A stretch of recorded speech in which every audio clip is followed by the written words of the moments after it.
Is your brain not keeping up with the things you want to keep doing?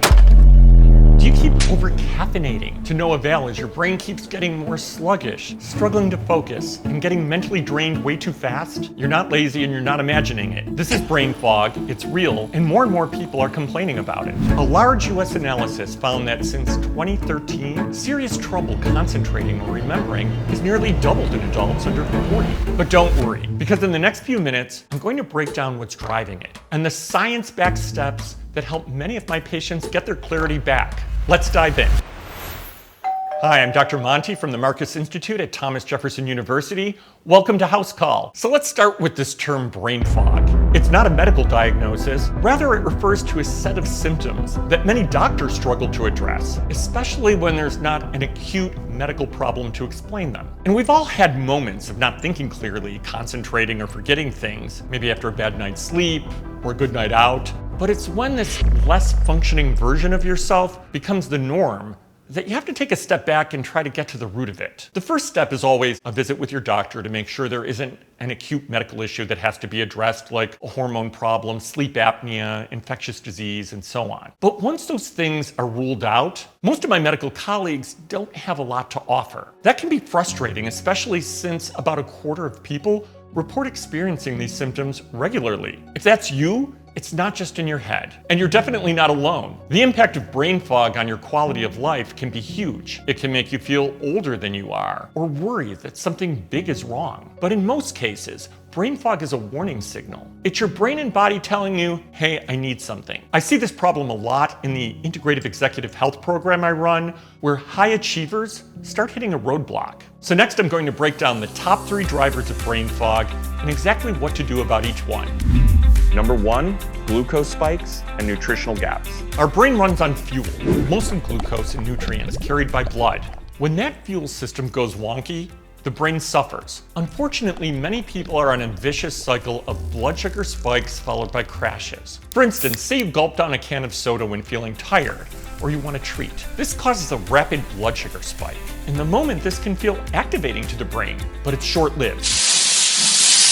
The pancreas has to jump in and release insulin to bring the blood sugar down. That rapid fluctuation is tough on the system, and the pancreas often overshoots, and then your blood sugar feels too low. This in turn makes you want more sweets, and the cycle continues. The problem is the ultra-processed sugars being consumed in high frequency are not anything that our bodies experienced in evolution, and they're really a phenomena of the past century. The cycles of peaks and crashes these foods cause create inflammation in the body and brain. Insulin resistance, which is the first step in diabetes, gut microbiome dysregulation, and so on. Research emphasizes that stable blood sugar is key to cognition. People who keep a steady glycemic profile tend to have better memory and focus in the long term. In plain English, avoiding big blood sugar peaks and crashes by eating whole foods that don't throw your blood sugar into yo-yo mode. Getting this right reduces brain fog and definitely protects your brain. Similarly, poor nutrition. Too many of those ultra-processed foods that mess with blood sugar and create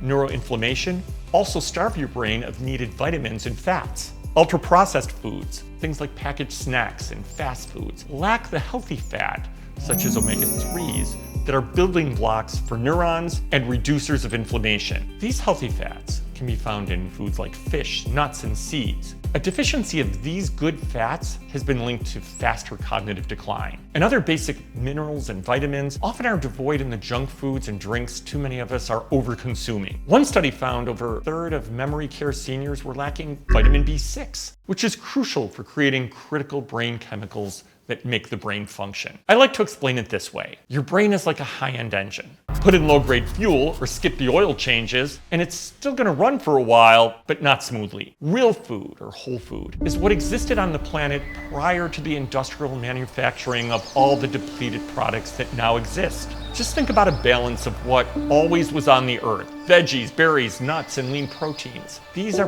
premium brain fuel and should be the core of your diet. And studies have now shown that eating this type of diet helps prevent cognitive decline and even reverse it in the early stages. One reason is that a healthy, balanced diet increases something called BDNF, or brain-derived neurotrophic factor, a key molecule that helps neurons grow and communicate. One simple trick to help manage diet is to stay hydrated with actual water. Sounds simple, but our brains are about 75% water and are sensitive to dehydration. Even losing 1 to 2% of your body's water content can slow down your thinking and memory. And here's the thing, sometimes you think you're hungry when you're actually thirsty. A 2023 study found that just 1 to 2% dehydration caused up to 13% drop in short-term memory performance. So in summary, when I see brain fog, I always start asking, is your fuel steady?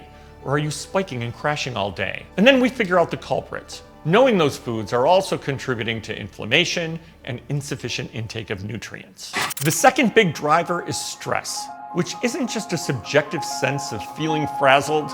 It's a living entity in your body that puts your nervous system out of whack, causing the release of stress hormones, neurotransmitters, and inflammatory factors. On a hormonal level, when you're stressed, your adrenal glands get the signal to flood your body with the stress hormone cortisol and also adrenaline. Cortisol has a short-term job: surge glucose to your brain and boost alertness for a fight or flight scenario. This is what you want when there's an impending danger that needs to be dealt with, like an attacker or your child is in harm's way. But for many people, the stress response is always on because there are so many things that are registering in the brain as warnings. The job you need to survive has continuous deadlines to keep up with. You're taking care of a chronically ill family member, or you're in a toxic relationship, and so on. And many of us have multiple things in this modern world that keep us in stress mode. Clinically, we know that being stuck in stress mode impairs focus and memory. It also impairs digestion. It makes it difficult to get enough rest because the body is in chronic fight or flight mode. This nervous system overdrive also tightens your body. You clench your jaw and you have a knot in your neck because your body is tensed up, preparing for attack. And all of that tension can further add to brain fog. The solution is to take a proactive step to dampening the stress response in your system. Simply a minute or two of 4-7-8 breathing twice a day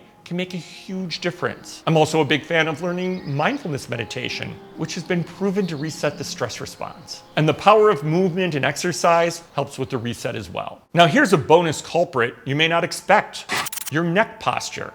It turns out slouching at your desk, especially craning your head forward, like I often do being so tall, the classic tech neck, can literally compress blood flow to the brain and act like a constant stress signal. A 2024 study on forward head posture, common from looking at screens, found that jutting your head forward increases the load on the cervical joints and decreases cerebral blood flow. That's blood flow to your brain. In simple terms, if your head isn't stacked over your spine, your neck arteries get kinked and your brain has to work harder. The study also noted this posture triggers a stress-like brainwave pattern, meaning your brain is less relaxed at rest. Practically, hunching for hours can subtly degrade thinking speed and increase tiredness. One quick remedy is the simple chin tuck stretch. Gently tuck your chin towards your chest while sitting very straight and hold it for 20 to 30 seconds.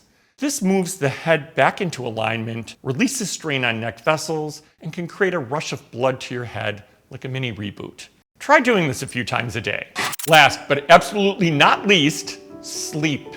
If how you look motivates you, then you need your beauty sleep. It's more than a cliche because lack of sleep affects all of your systems, including your skin. Sleep is when your brain cleans house while you dream. Lack of sleep or going to bed at odd hours throws your circadian rhythm or internal bioclock off, and the brain pays the price. When you don't get enough deep, restorative sleep, your neurons don't have a chance to recharge and consolidate memories. Science shows the effects. Even pulling an all-nighter can leave you as cognitively impaired as someone legally drunk. Even small circadian misalignments matter. Things like irregular bedtimes, late-night screen use, that blue light, or not enough morning sun can all confuse your internal clock. The result? Cortisol imbalance, increased inflammation that affects the brain directly, and even immune system impairment. Certainly brain fog. And the overall dysregulation can become a chronic pattern that is perpetually stressing your brain and body, contributing to a cycle where you can't fall asleep easily and wake up groggy and foggy. I spend a whole chapter in my book on good sleep hygiene, and I talk to people about it every day. The big things to keep in mind are have a consistent bedtime and make it non-negotiable. No blue light in the room like cell phones and other screens, and make your bedroom your rest oasis. So that's today's video. To optimize your brain's performance, start with one small change this week and pay attention to what shifts. Subscribe and I'll drop some more tips for improved sleep in the messages, and be sure to let me know what you want to cover next. And with that, this is House Call. I'm Dr. Dan Monti. Until next time, be sharp and be well. Here's where we do Ask the Board, where the team asks me questions on Post-it notes while we're filming. What's your fog-proof breakfast for people who hate cooking and still want a sharp brain? Well, my favorite is my chia seed pudding that I often make for breakfast. So simple. We covered it in one of the videos. You take some chia seeds, some unsweetened almond milk or whatever milk alternative you like. You just soak it overnight. It makes a nice creamy pudding. Then I put some nuts, walnuts, almonds, maybe a few blueberries on it. Delicious. No brain fog. BDNF sounds like a premium prescription service for my neurons. Is there a way to auto-renew my brain growth with a pill or supplement? Or do I really need to eat berries and nuts like a caveman? Yes, eat berries and nuts like a caveman. Nothing substitutes a good diet. We add supplements in the context of a good diet, and that's very thoughtfully and person by person. The 4-7-8 breathing sounds lovely, but what if my impending danger is my boss? Should I do the breathing at them? Does that make me look calm or like a maniac about to quit? Hopefully, I'm not the person you're talking about, but maybe you could get them to do the 4-7-8 breathing with you. Otherwise, maybe do it right before you meet.